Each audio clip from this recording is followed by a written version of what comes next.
여러분 안녕하십니까? 광주 MBC 뉴스투데이 시작합니다. 먼저 오늘의 주요 뉴스입니다. 지난해 하반기부터 시작될 예정이었던 아이파크 아파트 철거 작업이 계속 미뤄지고 있습니다. 철거를 하다 또 다른 안전사고가 날 우려 때문입니다. 최근 환경부가 설악산 케이블카 사업을 승인했는데 지리산에서도 케이블카 사업이 추진되고 있습니다. 환경단체의 강한 반발이 예상되는 가운데 환경부가 어떤 결론을 낼지 주목됩니다. 전남 동부권에서는 섬진강 물을 공업용수로 끌어쓰는 방안을 추진 중이지만 섬진강 물의 염도가 높아지면서 농어민들의 걱정이 커지고 있습니다. 광주과학기술원 연구팀이 극소 입자를 자유자재로 움직여 치료가 필요한 뇌 부위에 약물을 투입할 수 있는 기술을 개발해 맞춤형 뇌질환 치료가 가능해질 것으로 보입니다. 지난해 하반기부터 시작될 예정이었던 아이파크 아파트 철거 작업이 계속 미뤄지고 있습니다. 현대산업개발이 마련한 계획으로는 안전사고를 막기에 충분하지 않다는 지적 때문인데요.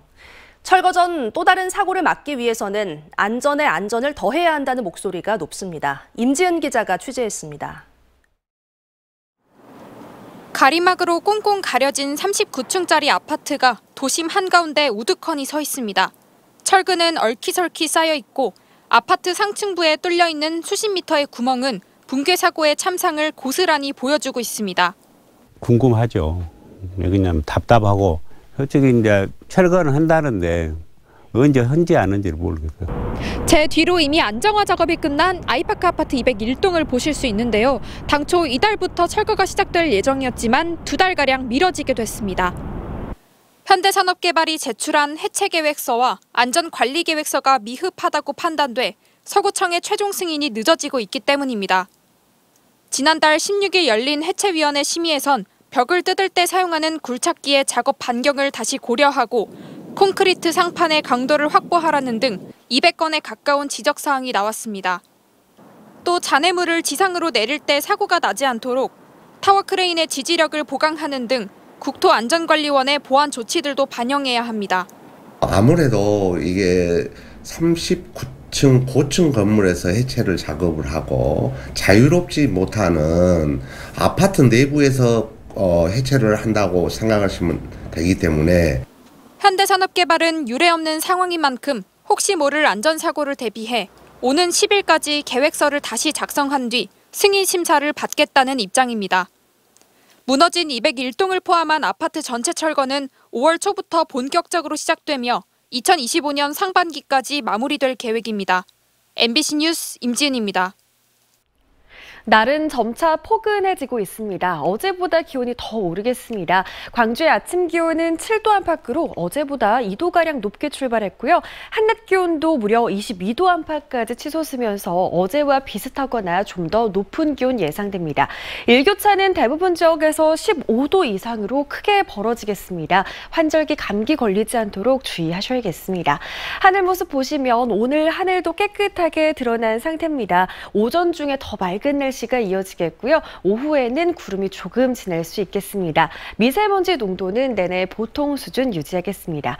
내륙을 중심으로는 맑고 포근한 무난한 날씨가 이어지겠는데요. 해안 지역을 중심으로는 날이 조금 굳을 수 있겠습니다. 서해안 지역을 중심으로 시속 55km에 달하는 강풍이 불겠고요. 서해상에는 바다 안개가 짙게 끼겠습니다. 날씨 정보였습니다. 가뭄 속에 광주에서는 영산강물을 식수로 끌어다 쓰기 시작했는데요. 전남 동부권에서는 섬진강물을 공업용수로 활용하는 방안이 추진 중이지만 민물의 염도가 높아지면서 실효성 논란이 일고 있습니다. 보도에 유민호 기자입니다.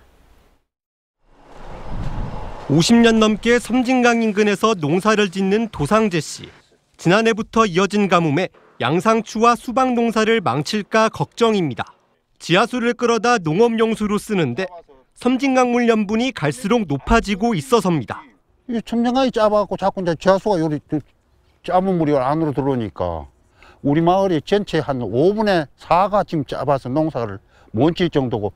가뭄에 강물이 줄고 짠 바닷물이 밀려오니 생태도 영향을 받고 있습니다. 이곳 섬진강 일대는 제첩 등 어패류 채취도 활발하게 이뤄지는 곳인데 어민들도 피해를 호소하고 있습니다. 그 염도가 짙어지. 그러니까 폐첩이 안급 부르고 폐사를 해버리지. 바다가 부르면 이제 조구에까지 낙지가 든 데를 잡히고 감생이 같은 건 말할 것도 없고 진작 잡히고.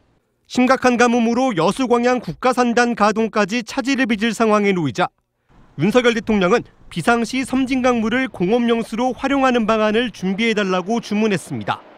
하지만 농어민들이 한국수자원공사의 염해 대책 마련과 협의체 구성 등을 강하게 요구하고 있어 당장 실효성 있는 대안이 될지는 지켜봐야 합니다. 이런 가운데 광주 전남 최대 식수원인 주암댐 저수율은 20%, 저수 1억 톤 밑으로 떨어졌습니다. 댐 저수량은 운영을 시작한 1991년 이래 역대 최저치를 기록하고 있습니다.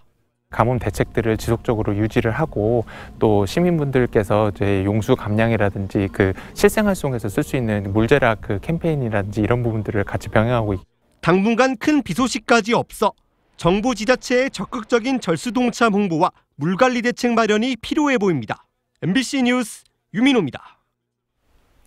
최근 환경부가 설악산 케이블카 사업을 승인했는데요. 구례군도 그동안 중단됐던 지리산 케이블카를 추진하겠다고 나서고 있습니다.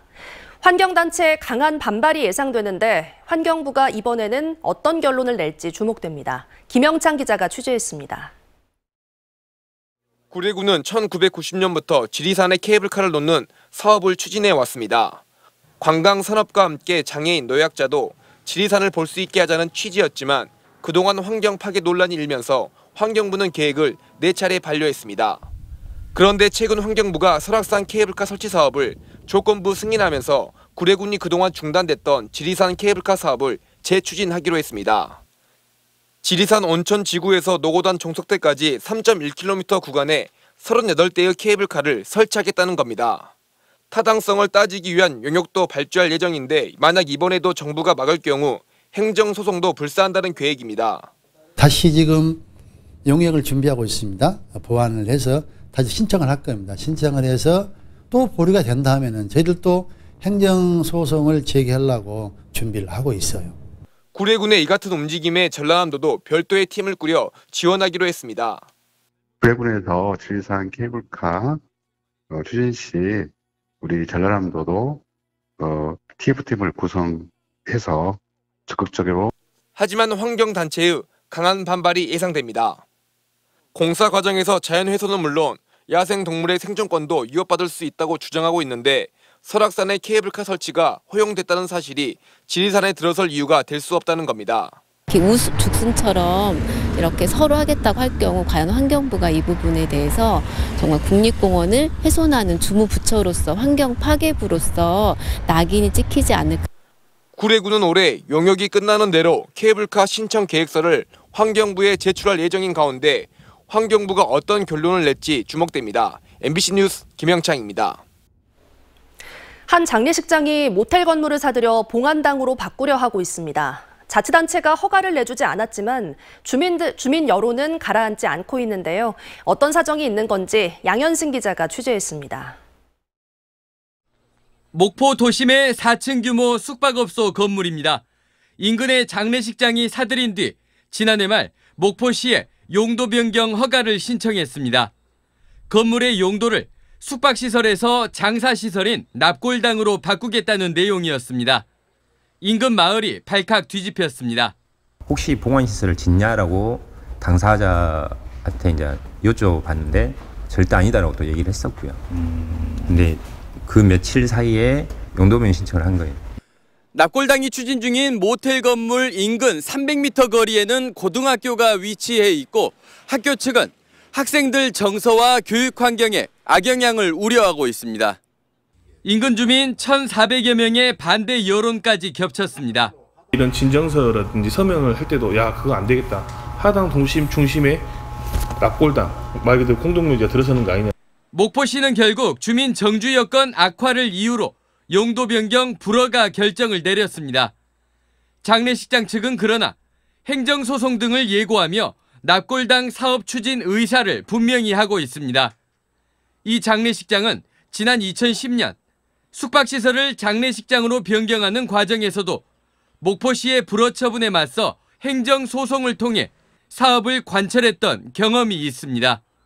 제가 자연옥지라 해서 다른 시설을 전혀 못해요, 지금. 상당 시설밖에 할 수 없는 지역이고, 이번만큼은 내가 그 구상권 청구라든가, 그다음에 저 딜레이 되는 기간만큼 손해배상 청구까지 들어갈 거예요.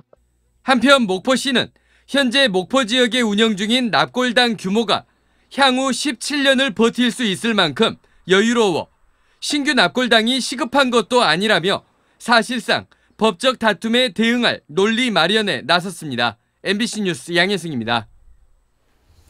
광주 도심에서 정당 홍보 현수막이 잇따라 훼손돼 경찰이 수사에 나섰습니다.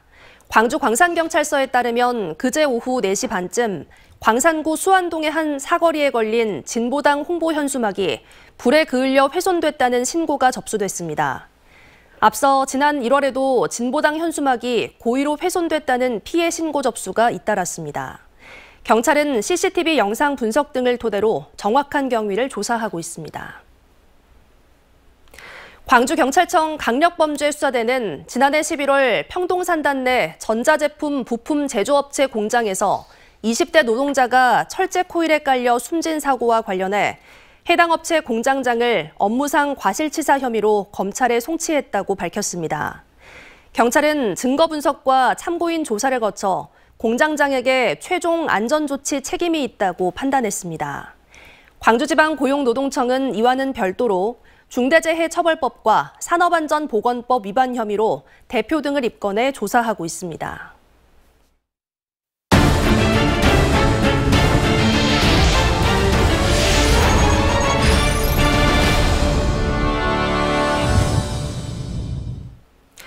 뇌종양이나 뇌졸중 등의 질환은 복잡한 뇌구조 때문에 치료가 쉽지 않습니다.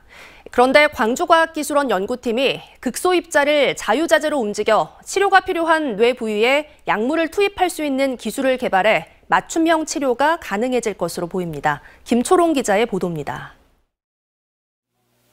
뇌질환 환자에게 나노로봇이 포함된 주사를 놓자 혈관에 따라 문제가 발생한 뇌 부위에 도착합니다.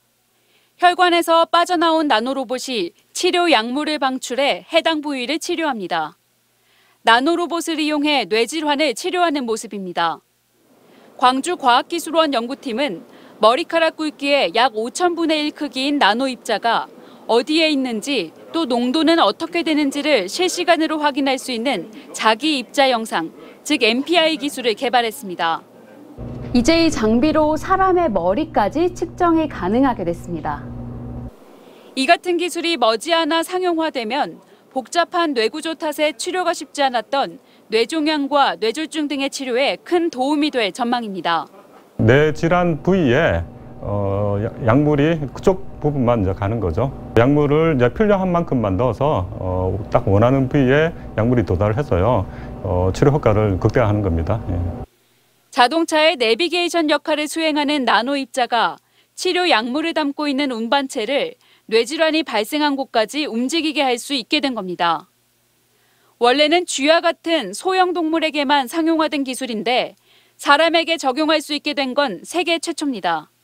기존에 이제 약물 어느 부위에 얼마만큼의 양이 가서 치료 효과가 있는지 그거를 사실 객관적으로 검증하는 시스템이 없는데요.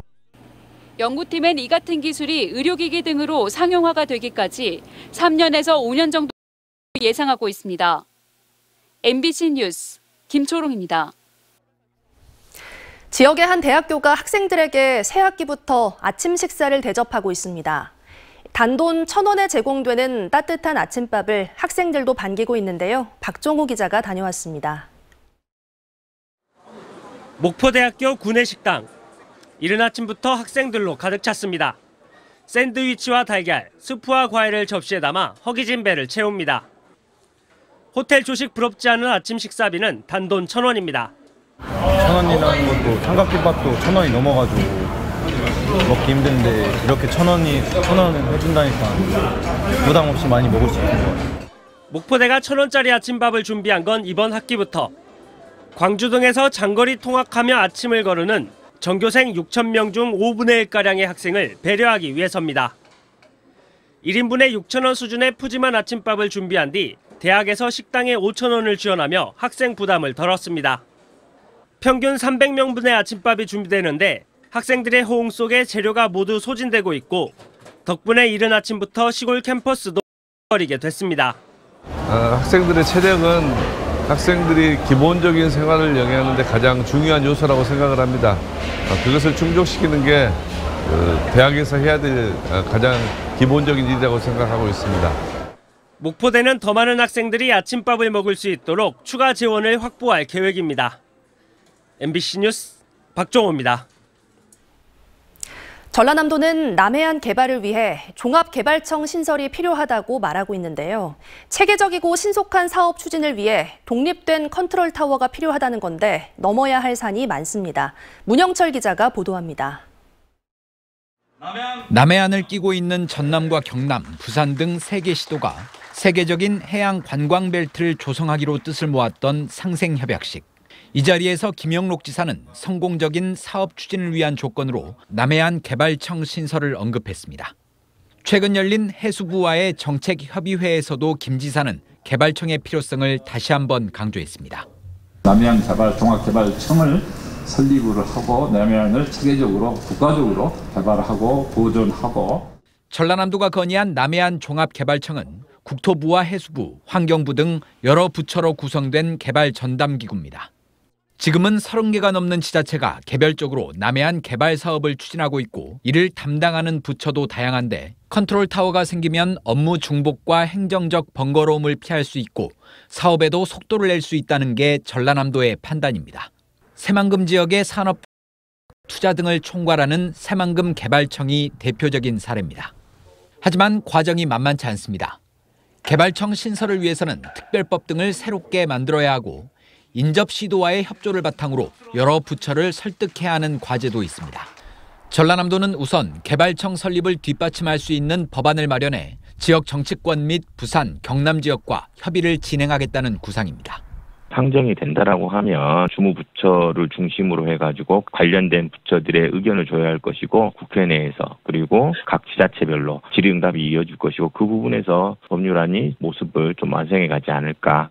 전남 동부 지역의 경우 연륙 연도교 건설과 박람회장 개발, COP33 유치 등 해양 관광 활성화를 위한 현안들이 많은 만큼 남해안 종합개발청 신설을 위한 추진 과정에 적지 않은 관심이 쏠릴 것으로 보입니다. MBC 뉴스 문형철입니다. 5월 정신 지키기 범시도민 대책위원회가 대국민 공동선언식에 참석하거나 축사를 보낸 정치인들에게 공개 질의서를 보냈습니다. 대책위는 지난달 말 박민식 국가보훈처장과 정운천 의원 등 6명에게 질의서를 보내 진정한 사죄와 반성이 없는 포용과 화해가 가능한지 등에 대해 답변을 요구했습니다. 또 광주시에는 공문을 통해 5.18 부상자회를 교육관 민간위탁 수탁기관으로 선정하지 말라고 촉구했습니다. 5.18 일부 단체가 5.18 피해보상 기준을 산업재해법에서 국가배상법으로 바꿀 것을 촉구했습니다. 5.18 부상자회와 공로자회는 어제 기자회견을 열고 5.18 보상법이 피해자들에 대한 보상 근거가 되고 있지만 해당 법은 산업재해법을 토대로 하고 있어 성별에 따라 보상 금액이 달라지는 등 폐해가 발생하고 있다고 지적했습니다. 또 지난 배상들도 국가배상법을 적용해 다시 해야 한다고 주장하며 내일 헌법소원 심판을 청구하겠다고 밝혔습니다. 광주시가 전생애주기 지역사회 돌봄 서비스망 광주다움 통합돌봄 구축 사업을 본격화합니다. 기존 제도권 돌봄 서비스 유지는 물론 가사와 식사, 안전과 주거 편의, 일시보호 등 사각지대 사회 서비스를 더한 광주만의 돌봄 모델로 소득이나 재산, 연령과 장애 여부와 상관없이 광주 시민 누구나 돌봄이 필요할 때 지원받을 수 있습니다. 통합돌봄 서비스 비용은 기준 중위소득 85% 이하 소득자의 경우 지원받을 수 있고 초과분은 본인 부담으로 이용할 수 있습니다. 전라남도가 한우 가격 안정을 위해 한우고기 소비 촉진 계획을 세우는 등 전방위적인 대응에 나섭니다. 전라남도는 한우고기 소비 촉진을 위해 지역 농축협에서 전국 평균보다 10% 이상의 할인 판매를 연중 실시하는 한편 지역 축제 등과 연계하거나 온라인 판매도 적극 추진하기로 했습니다. 날은 점차 포근해지고 있습니다. 어제보다 기온이 더 오르겠습니다. 아침 출근길 기온 7도 안팎으로 어제보다 2도가량 높게 시작했고요. 한낮 기온도 22도 안팎까지 오르면서 어제와 비슷하거나 좀 더 높은 기온 예상됩니다. 다만 일교차는 15도 이상으로 매우 크게 벌어지고 있습니다. 옷차림에 주의하셔야겠습니다. 오늘 하늘 모습 보시면 깨끗한 하늘 드러나 있습니다. 내내 맑은 날씨가 이어지겠고요. 미세먼지 농도 역시 보통 수준 유지하겠습니다. 내륙 지역을 중심으로는 이렇게 대체로 무난한 날씨가 이어지겠는데요. 서해안 지역을 중심으로는 시속 55km 안팎의 강풍이 불겠고요. 서해상에는 짙은 바다 안개가 낄 수 있어서 주의가 필요합니다. 대부분 지역에서 아침 출근길 큰 추위 없습니다. 영광의 현재 기온 9도 안팎 보이고 있습니다. 한낮 기온 대부분 지역에서 영상 20도 안팎까지 오르면서 매우 포근한 날씨가 이어지겠습니다. 구리에서는 현재 기온 영하권에 머물러 있는데요. 한낮 기온 22도로 아침 출근길과 낮 동안의 기온차가 매우 크게 벌어지겠습니다. 바다의 물결은 최고 1.5m에서 2m 안팎으로 일겠습니다. 다가오는 일요일 비가 내리면서 낮 기온은 10도가량 내림세를 보이겠습니다. 기온 변화에 대한 대비가 필요합니다. 날씨 정보였습니다. 이상으로 뉴스 마칩니다. 시청해주신 여러분 고맙습니다.